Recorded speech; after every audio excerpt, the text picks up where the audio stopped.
The following program is for adult audiences only. Hey, this is Alonzo Bowden, and you are listening to Who's Talking Shh with Johnny and Anthony.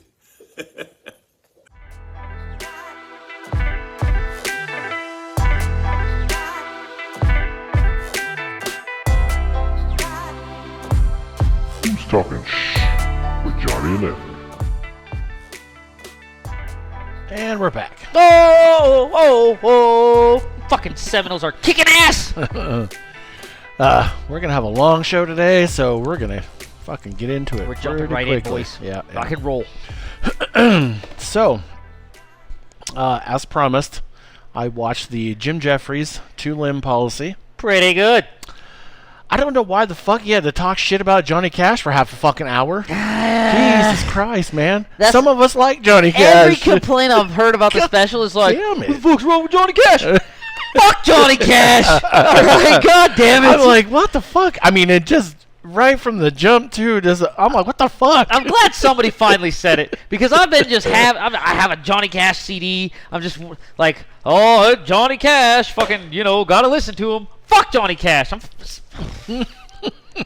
glad somebody finally said, fuck Kiss, fuck Johnny Cash, fuck Jimi Hendrix, fuck them all. That's it. Fuck them all. All I listen to is trap rap. Fuck them. Anyway. I thought it was kind of boring. It was. But it was a harken back to the old school. It was. Jim Jefferies. It not nearly as funny. No, how but could you be? more like his style that he was yeah. back in the day. Yeah. I was kind of disappointed. It wasn't great, but it was. I mean, at least it wasn't as bad as his last one. That weird fucking whatever. That was weird. Yeah. Going through divorce or what the fuck ever. So one thing I was not disappointed in was Happy Gilmore 2. Really? I fucking hated it. I loved it. Oh, I thought it sucked. You know what? Was it stupid? Absolutely. Was it as good as the first one? Absolutely not. Did I love it? Fuck yeah. I don't even think it was a movie. I don't even know what it was. I'm just like, what the fuck? I loved it, dude. I'm just like, what is so the whole golfing thing at the end? Alright, dude. The only thing that I really thought was kind of dumb and out of place was Eminem. Stupid as fuck. Yep. I have no idea why he was even in the movie. Nope. He served no purpose in the movie. The only part that was any good was fucking Shooter McGavin. That's it. That's the only guy that was any good in the whole fucking movie. Yeah, I fucking love them. So many callbacks. So many things from other movies. Not even just they didn't Happy even make Gilmore. a movie. They were like, hey, yeah, this is all the shit you remember? From all of my movies? Yeah. You remember? No, make a movie. Yeah. I liked it. I liked it a lot. Some people that I've talked to, they are fucking. It's either a love it or hate it kind of a thing, though. It's pretty like, much. I can't stand it. It was dumb. They should have made it. Or, dude, fucking so much fun. I mean, if they hadn't made it, I wouldn't be upset about it. But to me, I was looking for an Incredibles 2 because that was so fucking good. It equaled the first one. Yeah. And I did not get no, that. I got. It definitely did not. I don't for even sure. know. Like I said, I don't even know if it was a movie. Was it a commercial? It was like a giant commercial for old movies. Oh, it was fucking weird. There is. It made me want to watch the old one. That's what it made me want to do. Not right. fucking like. There is a new movie coming out. Speaking of Bad Bunny, Bad Bunny was the caddy, was Eminem's caddy in Happy Gilmore 2. It's got Bad Bunny and the dude that played Elvis in the biopic that they did a couple years back. Austin something or other. I have no idea. Anyway. It's like a... Is it going to be good? An action movie. It looks pretty fucking cool. Oh, shit. I know what you're talking about. Don't Get Caught Stealing? Yeah, something like that. Man, I can't wait to see it. Yeah, it looks really good. Well, I can wait to see it. I'm not going to hype that one up too much. It looks like it might be a little art housey. I'm not sure. A little bit, yeah. Right. But I like Bad Bunny as an actor. I think he's not bad. He was good in Bullet Train. He was the wolf in Bullet Train. I fucking hated Bullet Train. God, that movie was so good. I hated Bullet Train. Last weekend, we went and saw El Flaco and Julio Preciado in Reno. Is it Flaco drugs? No, it's Skinny. Damn it. So that's what happens when you do drugs. You get skinny. Dude, so it was crazy. So on the way back, my girlfriend is looking up all the stuff about El Flaco and Preciado and shit. And she said, how old do you think Julio Preciado is? And I said, 80. And It's funny because I asked my coworker, I said, how old do you think he is? Just by looking at his pictures, and he's like, 80? Dude is 58 years old. God damn. Yeah.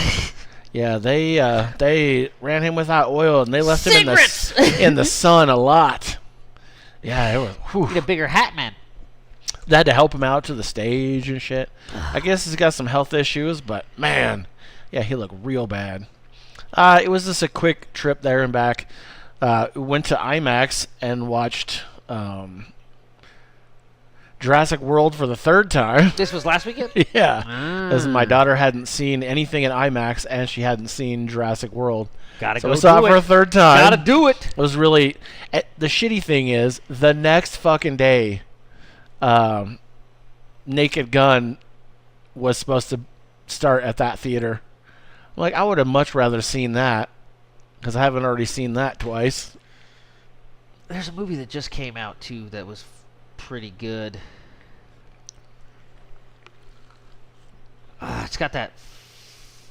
maybe it's an old one. I digressed.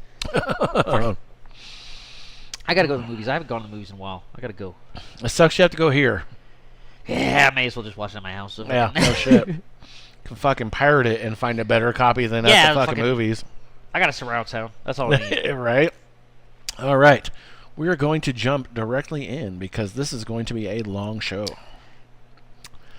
A lot of shit happened. Some of it we could have done last week, but dude, a scheduling conflict, we could not do it. Who shoots on Monday? I don't know.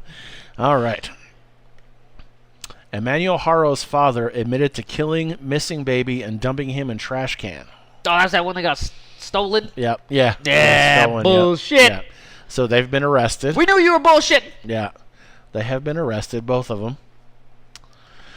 Emmanuel Haro's father was tricked into admitting that he killed the 7-month-old and dumped his body in a trash can, according to a new report. Tricked him. As authorities say the baby died after enduring lengthy abuse by his parents. Investigators used an undercover inmate to goad Jake Haro into admitting to the grisly crime, News Nation's Brian Enton reported, citing sources. They call him an undercover inmate? Mm-hmm. A jailhouse snitch! That's what we call a fucking jailhouse rat! He's snitching on you on your name to get time off his sentence. That's what he's doing. Fuck him. Says, meanwhile, authorities said they can prove Emmanuel died after a long period of physical abuse at the hands of Haro and his wife Rebecca at their home in Riverside County, California. We believe baby Emmanuel was subject to abuse over time. That's the thing that gets me, over time. He's only fucking 7 months. What's over time? Over time makes me think like 20 years. You know, OT, baby! OT! Over some time. He's 7 fucking months old. The whole time of his 7 months. Yeah, no shit. And because of that abuse, he succumbed to his injuries, Riverside County District Attorney Michael Hestron told reporters Wednesday. Jake Haro's wife, Rebecca, initially told cops a stranger had hit her on the head and snatched the kid while she was changing his diaper outside a sporting goods store in San Bernardino on August 14th. Sheriff's deputies arrested the Haros several days later and charged them with murder, citing inconsistencies in their story. Jake Haro changed the story from jail, telling cops he rolled over on Emmanuel while he slept and suffocated him, burying his body near a freeway, according to Brian Enton's source. So, Anthony, I know accidents happen in your life. That's a doozy. I mean, accident or not, I don't think that's the way to handle that. Well, no, that is in no way, shape, or form what actually happened. But you could have blamed that on the chick, man. Like, they'll let a lady kill a baby. Like, they'll just let her have a mulligan. Like, as long as you don't have a dick, you're allowed to kill them before they're a year old. That's what they said. He could even say she put him in bed with him and he didn't know that he was there and rolled over on him. I think anything is better than that. What are you talking about, dude? But, I mean, there's no fucking way that happened. That's not what happened at all. Says the freeway story may explain why Jake Haro was seen with investigators in a remote field in Moreno Valley. We have some ideas in terms of where we're going to look and where we're going to continue to investigate, Hestron said.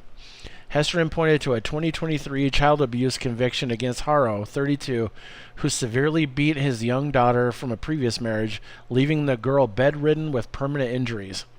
Hestron said Haro should have been in prison after that incident, which which left that child with fractured ribs, a fractured skull, a brain hemorrhage, and other injuries. Yet Haro received no jail time.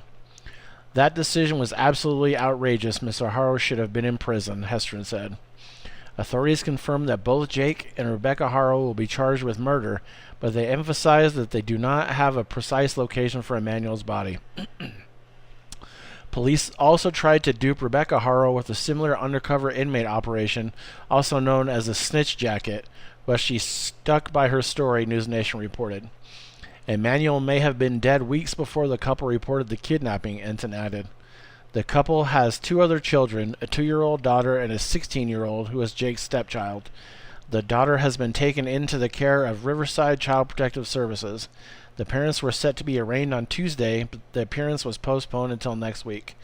The Riverside County Sheriff, which is conducting a joint investigation with cops in San Bernardino, revealed that they responded to a report of suspected child abuse near the sporting goods store on the same day Emmanuel vanished, and that the Haros were linked to that probe. Sheriff's deputies said the report involved a home on Cottonwood Avenue in Moreno Valley, just down the road from the Big Five sporting goods, where Rebecca claimed to have been attacked. The investigation is related to the Haros and no further details are available, authorities said in a statement referring to the child abuse report. Little Emmanuel's body still has not been found. Can you imagine just like, oh, fuck, we killed this baby. Oh, let's go to Big Five. We'll just say he disappeared in the parking lot. Like, what the fuck? Yeah, somebody beat me over the head and stole my baby. Tell me whack-a-mole me. Fuck me up. It's like, shut the fuck up. Good night. I couldn't imagine. They're like, oh, well, let's just go to the parking lot and say he got stolen. Well, hey, I rolled over on him. Let's Fuck it. say somebody took him. Fucking ridiculous. Well, they got him. Yeah. They got him. We knew they was going to get him, and they got him. Yep. That's what it was. Yep. So, as more shit comes out, we'll keep you posted. We'll keep you up to date. Fucking crazy. And, moving along, speaking of crazy. There is no message. Journal details warning signs. Violent obsession of Minneapolis shooter. I don't know if you've heard about this. The Catholic school shooting. Oh, yeah. Yeah. Gotcha, Christians. Yeah, this is kind of a long article. It says, as a teenager, Robin Westman claimed to have been suspended after discussing school shootings with classmates, later writing in a journal that the incident was the origin of a deep obsession with mass shooters. A decade later, Westman returned to Annunciation Catholic School and carried out those dark fantasies, killing 2 children at a mass on Wednesday morning and injuring 18 other people. It was a mass shooting at a mass. As Minneapolis... They get their wafers? No. Not yet. As Minneapolis reels from the shooting, officials are combing through Westman's rambling writings, which the shooter shared in YouTube videos timed to go online around the same time as the attack, to search for a motive. A CNN review of dozens of those pages, most written in Cyrillic letters to mask the disturbing content, raises questions about whether people in Westman's life missed warning signs that could have prevented Westman from purchasing the array of firearms used in the killings. Boy, fucking did they. Even as Westman carefully plotted out the attack, writing as recently as last week about visiting the church, diagramming the interior, and testing out weapons, the shooter also hinted at a desire to be caught. After describing a family member who had remarked on dark energy surrounding Westman, the shooter wrote, "Find me. I am begging for help. I am screaming for help." Authorities confirmed to CNN on Thursday that Westman had recently visited Annunciation's church, pretending to be interested in reconnecting with the Catholic faith. In the journal, Westman describes looking at door handles, calculating how to best lock victims inside, and noting where teachers were located. While police have described the writings as a manifesto, CNN's review found that the handwritten entries are less a coherent statement of purpose or political declaration and more a jumbled stream of consciousness window into the shooter's troubled state of mind. This is not a church or religion attack. That is not the message, Westman wrote. The message is there is no message. The journal entries provide a disturbing and extensive look at Westman's private thoughts. Did he die? Yeah, he killed himself. The shooter described working to avoid detection, writing the entries in Cyrillic script as a cipher in case someone found the notebook. I really just want a place to put my thoughts, Westman explained. I can't talk to a therapist or family because I will immediately be reported and put on a watch list. Westman has said, but the thing is, well, if you really wanted to get caught, wouldn't that be what you wanted? Was to be right? That's fucking what you, caught and put on a watch list? And there's, you could say some stuff. Yeah. It's like, hey, you know what? I'm having dark thoughts, man. This is what's going on. Says Westman has suffered from depression and faced suicidal and homicidal thoughts for years, according to the journal. I have a loving family and a good support system of people that want to see me thrive, Westman wrote. For some reason, the fact that I have a pretty good life and the fact that I want to kill people have never correlated to me. Every school I went to, I have some fantasy at some point or another of shooting up my school, Westman added. Even every job. That started with the incident in 7th grade, Westman wrote. It's unclear what school Westman attended at the time. One former classmate told local news station KSTP that the future shooter attended 7th grade at a school in St. Paul and recalled disturbing behavior, including Westman praising Hitler. You know, it's kind of funny in all these stories. There's one fucking nut bar out of all of the fucking people they talked to. Like, yeah, he talked about Hitler and he jerked off with a pineapple up his ass and fucking shit like that. Hitler. It's like, what the fucking shit, dude? I couldn't give a fuck less. All right, man. Hitler's been dead for a while. All right, man. It says, at the time, according to a journal entry, Westman asked the girl, if there was a school shooting, where would you hide? But after the student told adults, Westman was suspended from school for a week, the journal says.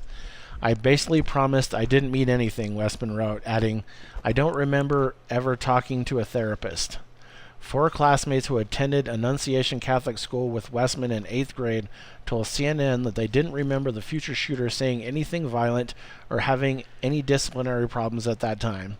Westman would have attended Wednesday Mass with his students at the school, they said. Westman was different from an 8th grader, former classmate Mason Weil said, but I didn't think anything of it. Added that Westman seems to get along with everybody. Hearing the news that Westman was suspected as the Annunciation shooter was a shock, Will said. I would have never seen this coming. Nathan Bergstrom, another former classmate, said he vaguely remembered Westman would get mad sometimes, maybe more angry than a normal student would, but no major incidents. So at the time, Westman stuck out for often wearing Heelys, shoes with a wheel on the bottom, Bergstrom said.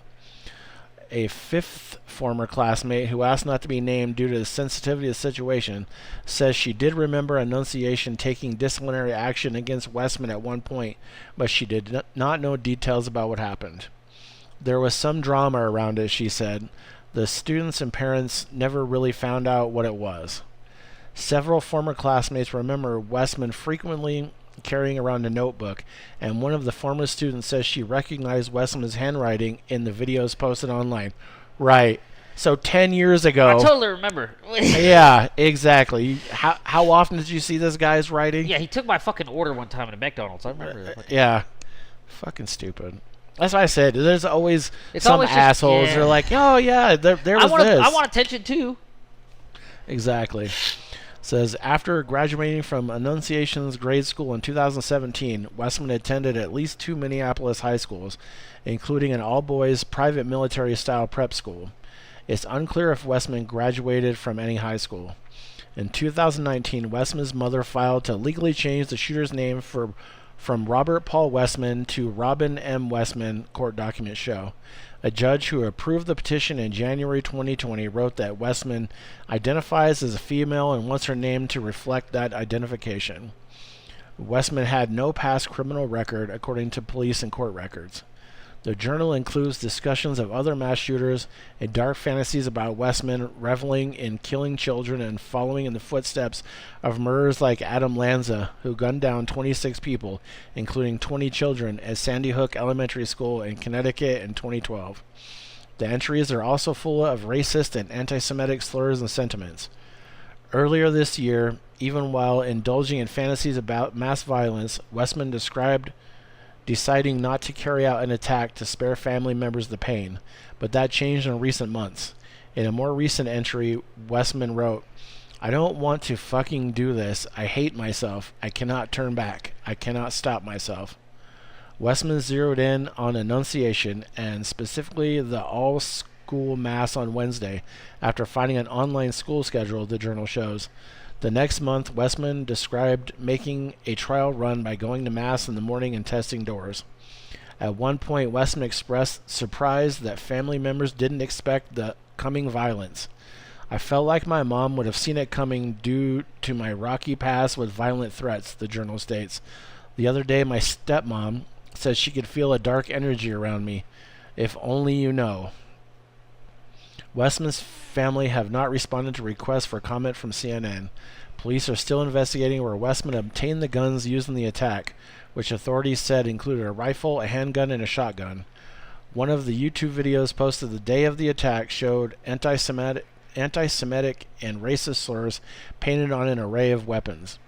In the journal, Westman mentions a plan to try to buy a rifle from an acquaintance, and also opines on how it should be harder for people like me to carry out these attacks.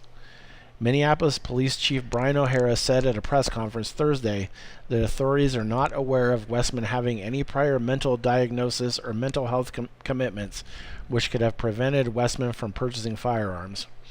The journal entries continued up to just days before the shooting. In one entry dated last week, Westman wrote about plans to go to a shooting range and described visiting Annunciation to scout one last time.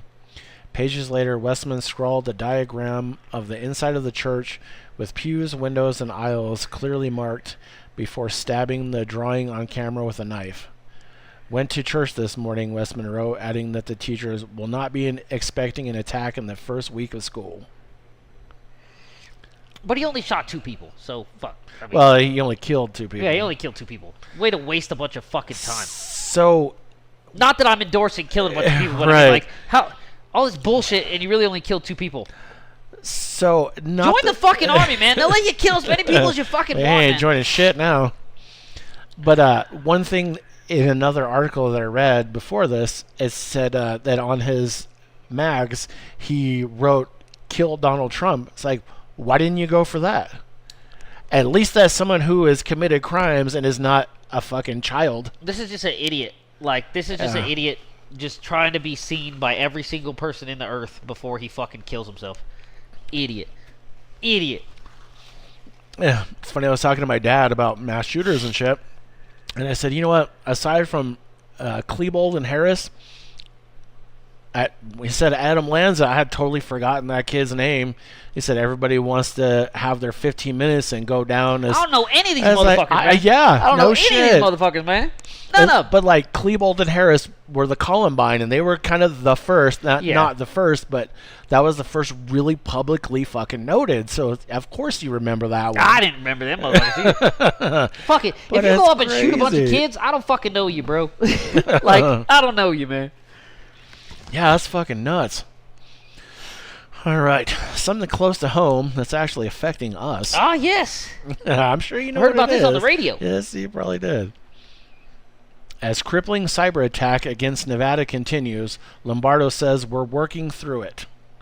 Yeah, sure Oh, are we now? Sure you are, you fucking dickhead. Let's get it done then. Oh, fucking asshole. I hate that guy. 5 days after a massive ransomware attack brought down Nevada's state servers and websites, Governor Joe Lombardo and other top state officials detailed avenues available for people who need state services, but did not disclose new information on the perpetrators of the incursion or any data that may have been compromised. Speaking in Las Vegas on Thursday, the governor announced a new website that will provide updates on the data recovery process and an expanded 211 service to handle calls about the data strike. Lombardo encouraged Nevadans to dial the state's public information hotline at 211 to receive any more information on how to access state services during the recovery period. I know it's important for the public to be aware, but we can't compromise the investigation, he said. Transparency is present, and I'm comfortable with that. If it is something that would affect the safety of constituents of the state of Nevada, you will know. State officials confirmed at a separate press conference Wednesday in Carson City that a sophisticated cyber attack in exchange for ransom was to blame for the multi-day outage that has taken down myriad state agency websites and back-end internet infrastructure. Lombardo said that state systems in totality have not been taken down by the attack because there's no single point of failure, but that one silo has been compromised as part of the outage.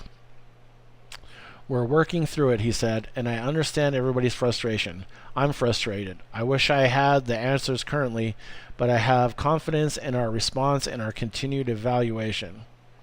Several major agencies have been affected by the data breach, including the Department of Motor Vehicles, the Department of Human Services, and the Department of Business and Industry. Other agencies, such as the Department of Environmental Training and Rehabilitation and Secretary of State's Office, operate largely on separate servers and are still functional. The Nevada DMV said it has brought its website online through its function, though its function is mostly to inform residents about when certain services will be back up and running after the hack. The website cannot support online transactions. Tanya Laney, director of the DMV, said the agency will waive any late fees or penalties that happen as a result of the outage. Lombardo reiterated on Thursday that the hackers also exfiltrated data out of the system, but it was unclear at this point what kind of data was removed and if it included personal information.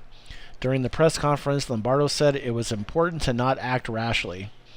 Part of the responses in a lot of these environments is to be slow and methodical as to not open up doors and to further intrusion into the system, Lombardo said.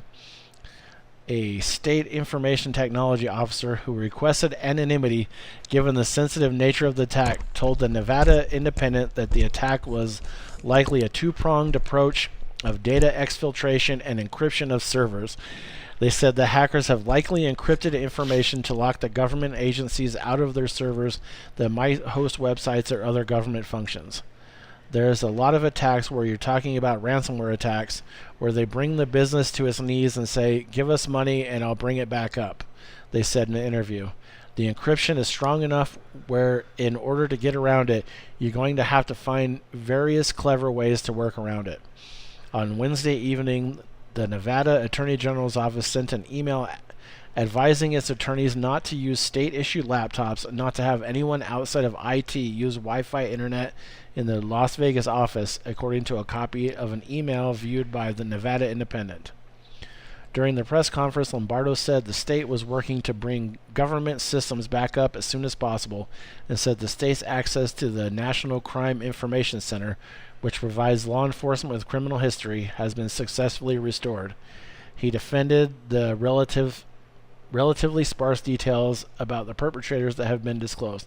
Sorry, Anthony, they have access to your criminal history again. Son of a bitch! Fucking DMV's up and running again. Too much of the information has been focused on the attackers, Lombardo said. It's important for the public to be aware, but we can't compromise the investigation.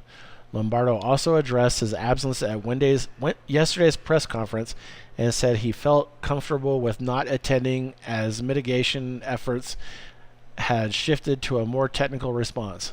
The governor, who had pre-planned events in Elko, Eureka, and Ely on Wednesday, said he was getting hourly updates on the investigation.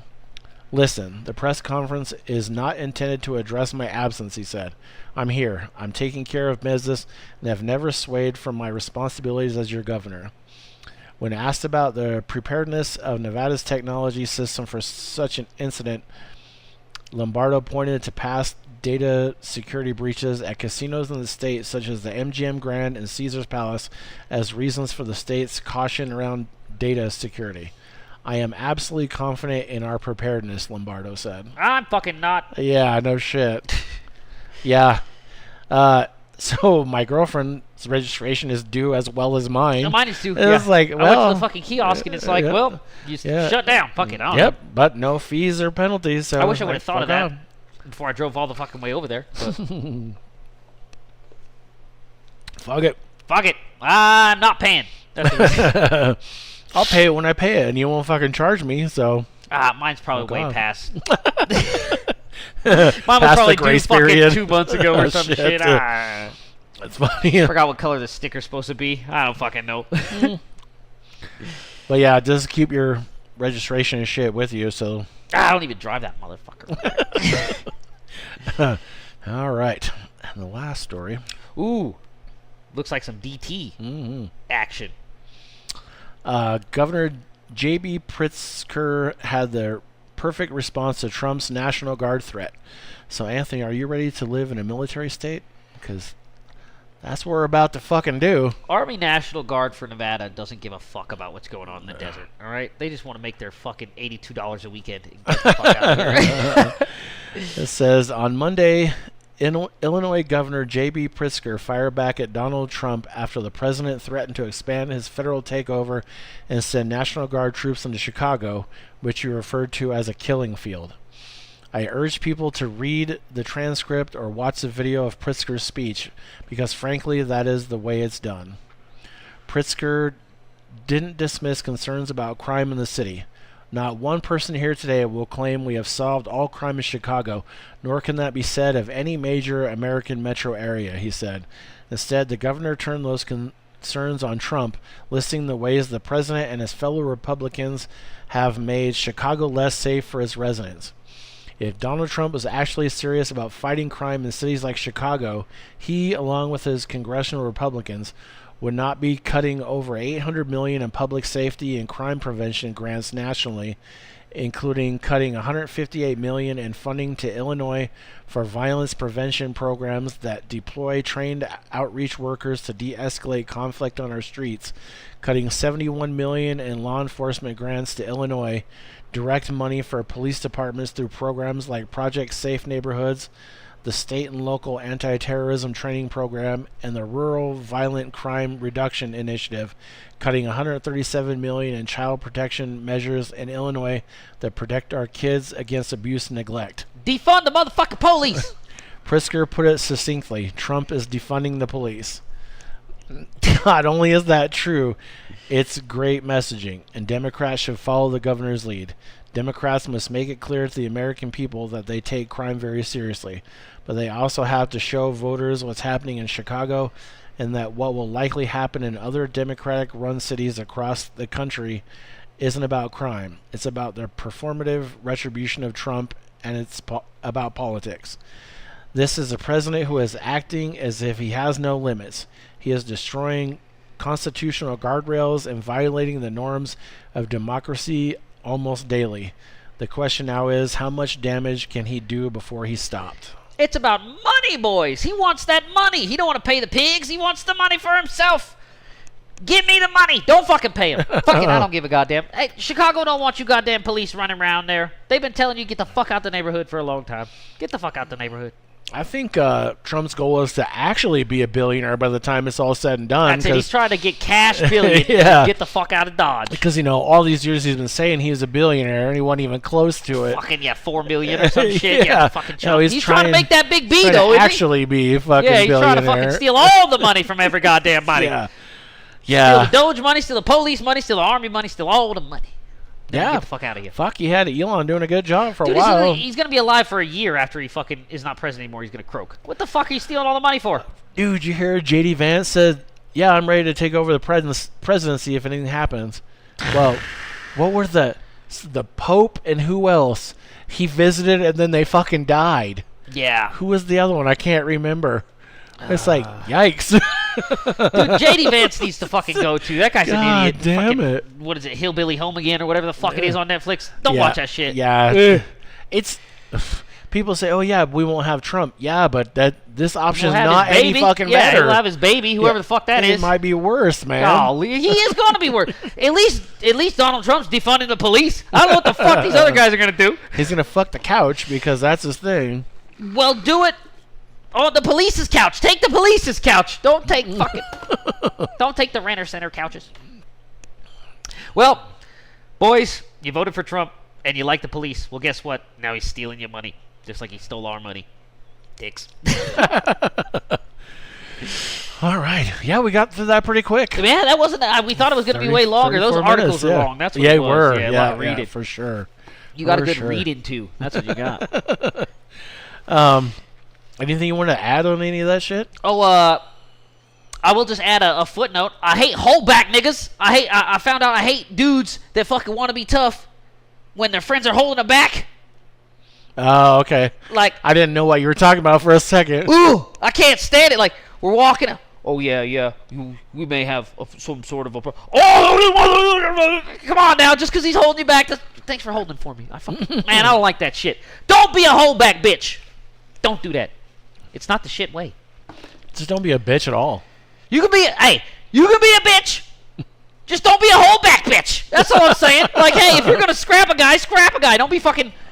Well, all my friends are here. I'm gonna. Yeah. I hate it. Anyway. Did we mention in the last episode about Paramount buying the UFC contract? Yes, we did. But also, go to the fair. Oh shit, it'll be done by the time I see it. Oh yeah. It's going right now. You're gone. Don't go to the fair. All right. I don't have anything else to add. So. Well, shit, we'll catch you next week. All right. And we'll see you next time. New podcast starting every Tuesday at 8 a.m. or hear previous episodes anytime. Come on back every week, C-Sweet Poppy. I got what you need. You can email us at who'stalkingshh@gmail.com. That's 3 H's. That's it. Email me. I want to read your shit. You can leave a voice message on Anchor and possibly be included in an upcoming episode. Tell us how much you like it or if you think it sucks. Leave me a name and number after the beep. Go to our Facebook page link on Anchor. You know you like me. You can also hear us on Spotify, Google Podcasts, and many more. You know me. I'm on all the platties, dawg.